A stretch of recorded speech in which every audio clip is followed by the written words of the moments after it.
മുത്തശ്ശൻ കണ്ടിട്ടുണ്ടോ ആദ്യത്തെ തൃശ്ശൂർ പൂരം? ആദ്യത്തെ തൃശ്ശൂർ പൂരോ? അതൊക്കെ കൊറേ കൊല്ലം മുമ്പല്ലേ മോളെ. ഒരു 1796-98 സമയം. അന്ന് തൃശ്ശൂരിൽ നിന്നും കുറെ ദേശങ്ങൾ ആറാട്ടുപുഴ പൂരത്തിന് പങ്കെടുക്കാൻ പുറപ്പെട്ടു.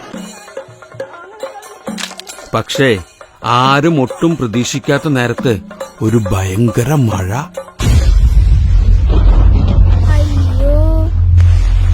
മഴ കാരണം നമ്മുടെ തൃശ്ശൂർ ദേശക്കാർക്കാണെങ്കിലോ ആറാട്ടുപുഴയിലേക്ക് സമയത്തിന് എത്താനും പറ്റിയില്ല. അതുകൊണ്ട് അന്നത്തെ ആറാട്ടുപുഴ നാടുവാഴികള് തൃശ്ശൂർ ദേശങ്ങളെ പൂരത്തുനിന്ന് അങ്ങോട്ട് വിലക്കി.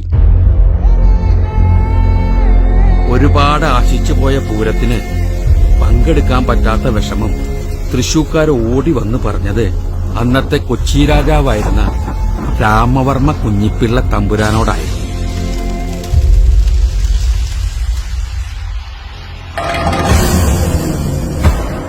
ഈ രാമവർമ്മ തമ്പുരാനെ വേറൊരു പേരുകൂടിയുണ്ട്, ശക്തൻ തമ്പുരാൻ.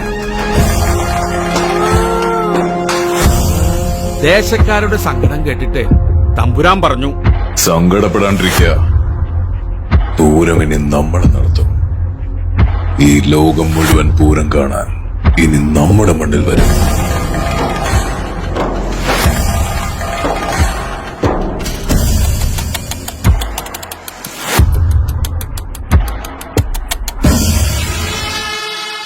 ആറാട്ടുപുഴ പൂരവും തൃശൂർ പൂരവുമെല്ലാം നമ്മൾ ഒരുപോലെ ആഘോഷിക്കുമെങ്കിലും അന്നത്തെ നാടുവാഴികളുടെ ധാർഷ്ട്യത്തിന് മുന്നിൽ തോറ്റുകൊടുക്കാതെ മാറ്റി നിർത്തപ്പെട്ടവർക്കും തിരിച്ചുവരവുണ്ടെന്ന് തെളിയിച്ച ഒരു ജനതയുടെ കഥയാണ് തൃശൂർ പൂരത്തിന്റെ ചരിത്രം. അതിന് നേതൃത്വം കൊടുത്ത മഹാനായ ഒരു രാജാവിന്റെയും കഥ.